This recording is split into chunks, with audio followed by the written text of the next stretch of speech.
Could this be the end of crypto? Well, it certainly looks that way. The SEC is now suing Binance, basically saying, yo, you're operating an illegal exchange. It doesn't look good.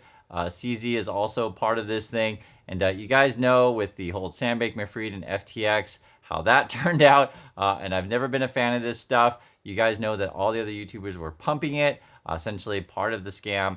And now it looks like Binance is under investigation. We'll look at some of the headlines. SEC sues Binance and CEO Zhao for breaking U.S. security rules. You also have here SEC sues crypto exchange Binance over U.S. rules violations. Over on CNBC, they have a little bit more details. They are saying that there are 13 charges. They alleges that they are commingling billions of dollars. That's a lot. Of user funds and sent them to Europe, a company controlled by Zhao. Also, too, the SEC is saying that the defendant showed a blatant disregard of federal law, right? And also more, we have the complaint alleges Binance and Zhao violated, quote, critical provisions of federal security laws, including self-dealing and market manipulation through Merit Peak Limited, which Zhao controlled and owned. Here's a quote from Gary Gensler. Through 13 charges, we allege that Zhao and Binance entities engage in extensive web of deception, conflicts of interest, lack of disclosure, and calculated evasion of the law. So when you read through these things, it sounds like not good. I would not want the SEC telling me that I'm, calculating to evade the law, that I'm, operating a legal exchange.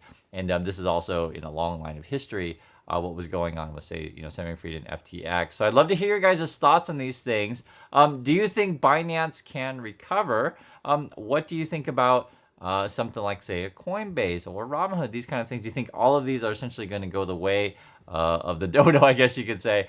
Because, before people say, oh, well, that Sam Bankman-Fried, he was just slimy and FTX was bad. But Binance, they're a whole other game because, because they tell me so. And now when the SEC is like, yo, no, these people are bad too, it seems like that the crypto world is really, really going to be shaken by this.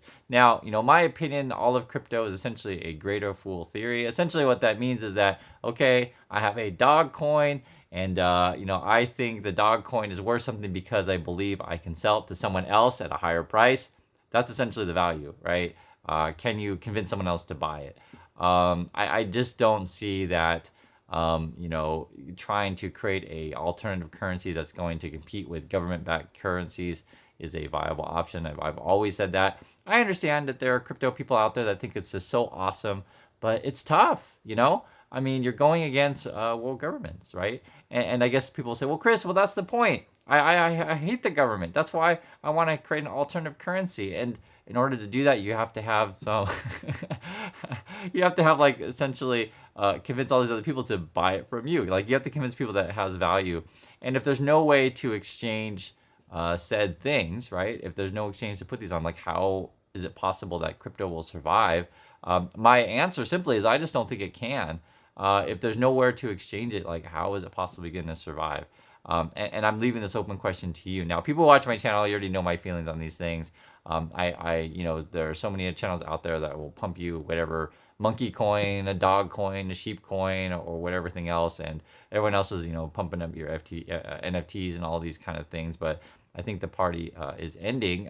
Evidently, though, to be fair, the party is shifting over to AI, and we'll see how that turns out.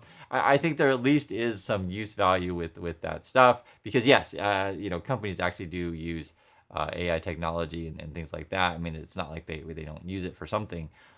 The issue is that yet another bubble to where people are overestimating the value. Could there be some use values in terms of the way that we use cryptocurrency and kind of thing? Yes, the technology could have some uses, but I personally think it's all overplayed. Especially when you're pumping the cryptocurrency, which are separate things. It's like saying, for example, I can write a code that enables computers to share information. Right, that actual code does have something there, but the idea that we're going to turn it into a currency or turn it into some sort of asset that's going to compete against governments, I think that's pretty tough. Moreover, not only is the SEC after, say, something like a Binance, they could face investigations out of Europe or out of any number of countries, be it Asia as well, who wants to crack down. As you guys know, let's say, for example, the Luna coin. When the dude tried to run away, the Korean government, I just can't think of his name right now, but the Korean government was like, yo, come on back. And they found him in Europe and essentially can, put him away. Because at the end of the day, people, if you screw with people's money, in this case, I think it looks like Binance is accused of commingling or, purposely trying to help people do nefarious things. And this has been a part of crypto for a long time. When you're dealing with money, and it's funny because we're talking about money in terms of like, hey, if you're taking my dollars and you're using it for other things, or you're taking my dollars and replacing it with basically fake money, that's a real problem, right? Because I know my dollars can buy me stuff. And one of the things that people try to say, oh, Chris, you just don't get it. Cryptocurrency is so awesome, and I'm just like, okay, fine. Take your cryptocurrency, go to your nearest store and see how that turns out for you. Chances are they're going to be more happy to take your dollars because it's worth something, right? We've all essentially established that, and you're trying to go against the grain. I understand there are anti-establishment people out there, and this sort of cryptocurrency stuff feeds into that. And also, too, if you turn on to YouTube, which essentially, full of hype and basically fraudsters, they're going to be telling you, oh no, don't listen to mainstream media, buy those dog coins. And yes, guys, I understand there is Dogecoin, and then I'm calling them dog coins because there is a dog on the coin. If I'm wrong, let me know. And also too, if you guys know, you can get your bunny coins on this channel. I'll put a link to that video, and it'll teach you like the whole secrets to bunny coins, because I do think bunnies are better than dogs. That's my feeling on that, if you're going to go with some sort of animal. So anyway, love to hear your thoughts on this one. I do think this is the end of crypto. Now that the major world's exchange is under attack by the U.S. government, I just don't see a path forward for it. And I think all those YouTubers out there pumping this stuff are essentially were part of the scam and are going to be exposed. So thanks again for watching, everyone, and I will catch you in the next video.